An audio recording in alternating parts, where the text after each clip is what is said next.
Oi pessoal, aqui é a Ju e nesse vídeo eu vou conversar com vocês sobre As Outras Pessoas, novo livro da CJ Tudor.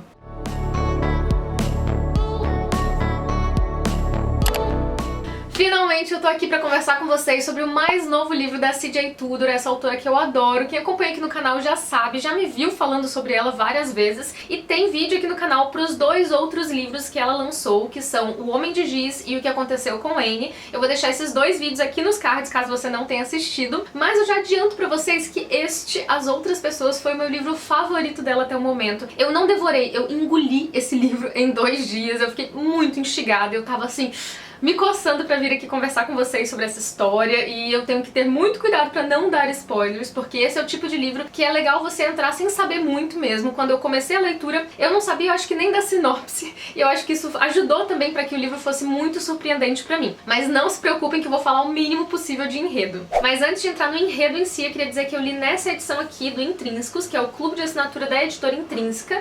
Veio com esta revistinha que eu recebi em maio, e depois eu recebi então a edição comercial, que foi esta aqui, né, muito bonita, que inclusive tem capa dura, tem o corte aqui em preto, tem a lombada com alguns símbolos que tem a ver com a história, né, aqui é folha de guarda também, e todas as edições dos livros da CJ combinam entre si. Então esse aqui é O que Aconteceu com Anne, e esse aqui é O Homem de Giz, então fica muito bonito na estante, na coleção, né, você deixar eles assim, um do lado do outro, né. Agora vamos para a história. Esse livro já começa com uma cena assim daquelas eletrizantes que te prende, e eu fiquei presa nesse livro desde a primeira página, desde essa primeira cena até o final. O livro parece que vai crescendo realmente, te deixando cada vez mais curioso e angustiado também, né? Nessa primeira cena a gente tem o protagonista, que é o Gabe, indo pra casa, voltando do trabalho, indo pra casa, ele tá atrasado e ele tá no engarrafamento. Ele tá super preocupado em se atrasar porque a situação em casa não tá muito boa, ele tá um pouco ausente, ele quer chegar pro horário do jantar pra colocar a filha pra dormir. Ele tem uma filha de 5 anos e ele tá então nesse engarrafamento, e ele vê na frente do carro dele as costas ali de um carro velho, cheio de adesivos, com frases, daquelas frases mais feias possíveis, sabe? E ele fica ali pensando naquilo. De repente, ele tem um vislumbre de uma menininha de aproximadamente uns 5 anos, que parece muito com a filha dele. Ele fica pensando naquilo, até que de repente a menina fala: papai.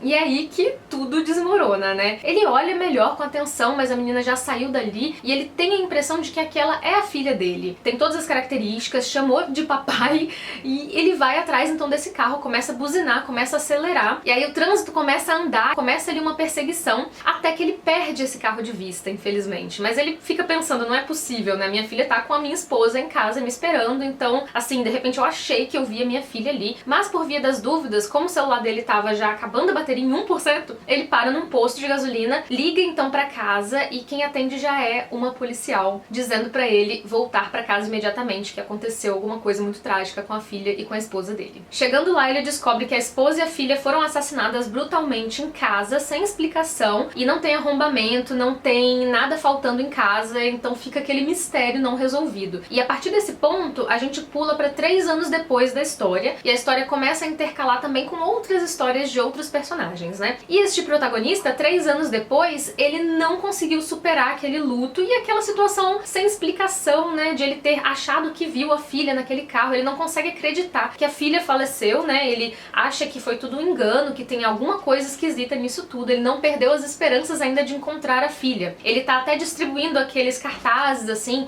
em cafeterias, lanchonetes à beira da estrada, né? Escrito: "Você me viu?", com a foto da filha. Então, ele ainda não perdeu as esperanças. E isso que é angustiante pro leitor também, porque a gente sente, assim, a dor dele, a dor da perda, mas daquela coisa, assim, sem explicação mesmo, né? Pra ele, a filha tá só desaparecida, e ele passou a morar dentro da van. Ele tá morando dentro de um carro e tá ali na estrada, então, ainda em busca da filha, de pistas que o levem até aquele carro que ele viu, de repente, né, na estrada, ou alguma coisa que indique que ele está certo. Porque, na verdade, tudo indica que a esposa e a filha faleceram mesmo, já que até o sogro dele reconheceu os corpos. Ele no momento não conseguiu reconhecer, mas o sogro reconheceu, elas foram enterradas, teve o velório, enfim. E para o resto da família, então, aquele caso foi encerrado, mas para ele aquilo não acabou ainda. E ele tá ali em busca de encontrar a filha e entender o que aconteceu. Daí então a gente vai acompanhar os outros núcleos da história, né? Tem outras, assim, digamos, outras 3 histórias paralelas ali que vão intercalando os capítulos, que a gente vai conhecer outros personagens, outras histórias de vida, que a princípio parecem não ter nada a ver umas com as outras, né? Mas que você sabe que deve ter algum momento ali em que elas vão se entrelaçar. A gente conhece a Katie, que é uma garçonete que trabalha em uma dessas cafeterias que o Gabe frequenta ali à beira da estrada. Ela é mãe solteira e ela parece ser uma pessoa que vive uma vida muito regradinha, muito monótona, até mesmo pra ela. Ela também acha que falta alguma coisa e a gente vai acompanhar a vida dela, né, a família dela, os filhos, enfim. E vamos acompanhar também a Fran, que é uma mãe fugindo ali com a filha dela. Elas parecem estar fugindo de alguma coisa, de alguém. Elas mudam de nome, mudam de cidade, estão sempre amedrontadas e a gente não entende exatamente por quê. E ainda tem um outro mistério, que é o fato de essa menina que tá fugindo, ela tem um sono meio estranho, assim. Na verdade, ela às vezes tá em um local e ela cai ali dormindo. Então é algo que atrapalha até essa fuga delas, né? Porque do nada, de repente, a menina tá dormindo. Então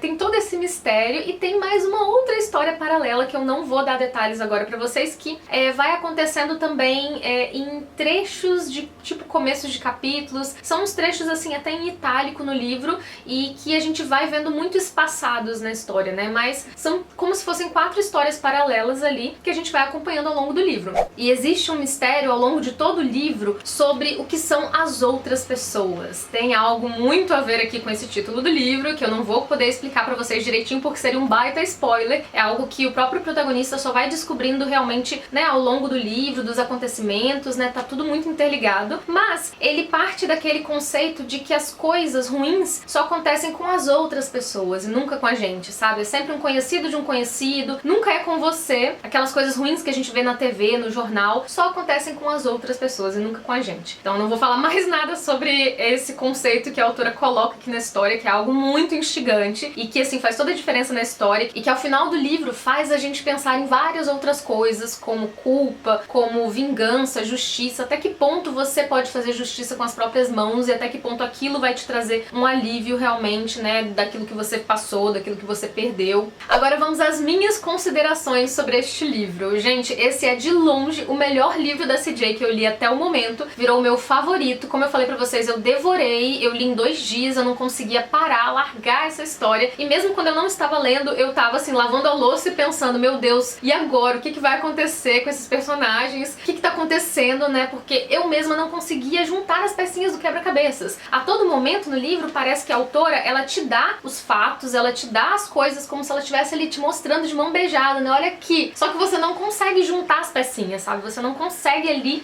até, sei lá, grande parte da história, mais da metade, entender exatamente como todos os pontos se ligam. Então isso pra mim foi fantástico. E diferente dos outros 2 livros da autora, nesse aqui vai chegar ao final do livro e você vai ficar satisfeito. Você não vai ficar com aquela sensação de que algo ficou mal explicado, que você não entendeu alguma coisa. Então as coisas aqui nesse livro estão muito bem entrelaçadas. Fora que a escrita da autora parece que tá mais afiada ainda. Então tem vezes que ela solta uma frase assim, que naquela frase ela consegue definir todo um estilo de vida, ou toda a condição de uma família, ou todo um contexto, sabe? Você lê a frase e você entende aquilo que ela quis passar. E de uma forma assim muito profunda, que você praticamente fica acenando pra ela assim no livro, sabe? Tipo, entendi, caramba. Então eu achei a escrita dela melhor ainda, parece que tá evoluindo realmente. Eu tô cada vez mais curiosa pra ler mais livros dela. Eu espero que ela continue publicando. E um elemento aqui na história que eu já vi que virou marca registrada dela mesmo é a questão sobrenatural, né? Ela sempre consegue inserir algo de sobrenatural na história que permeia todo o livro, né? Então você vai sentindo aquele clima assim, um pouco de suspense, de mistério, assim, de algo sobrenatural, né? Que tá ali como pano de fundo da história, que não é, assim, o principal, mas que tá ali a todo tempo, né, por trás, trazendo essa atmosfera, assim, que puxa um pouco mais pro terror, mas não chega a dar medo, tá? Pelo menos, assim, eu acho que nenhum dos livros dela chega a dar medo, mas dá aquele, tipo, aquela apreensão, né, que você fica meio, meu Deus, e agora, né? Então, é um livro muito bom, gente. Eu gostei demais, acho que deu pra perceber, né? E por fim, apesar das comparações dos seus 2 livros anteriores aos livros do Stephen King, tanto no estilo narrativo, né, na terceira pessoa, no jeito de contar a história, quanto também nas referências e inspirações mais óbvias, eu acho que esse livro aqui é o que mais se distancia, então, dessas comparações, sabe, com Stephen King. Apesar de ela conseguir manter a essência dela, eu acho que nesse aqui ela conseguiu mostrar mais ainda pro leitor que ela é uma autora diferente, extremamente talentosa e capaz de criar também histórias únicas, originais, tão originais quanto as do Stephen King. Eu gostei demais da construção toda dessa história, tanto dos mistérios que ela vai dando ali as reviravoltas, os plot twists pra gente, quanto da construção das personagens em si. Achei excelente e eu realmente desejo todo o sucesso do mundo, que ela continue crescendo como autora, escrevendo e nos presenteando cada vez mais com histórias tão boas quanto essa, gente. Amei! Acho que fica aqui o meu veredito, né, favoritado. Se você gosta de thriller e suspense, vai neste livro aqui que eu indico de olhos fechados. Deixa aqui nos comentários se você ficou curioso com o livro, ou se você quer ler os livros da CJ Tudor, ou se você já leu os outros. Me conta tudo aqui nos comentários pra gente conversar mais. Quem gostou do vídeo, não se esqueça de deixar o seu curtir aqui embaixo, que ajuda muito na divulgação do canal. Vejo vocês então em um próximo vídeo. Um beijo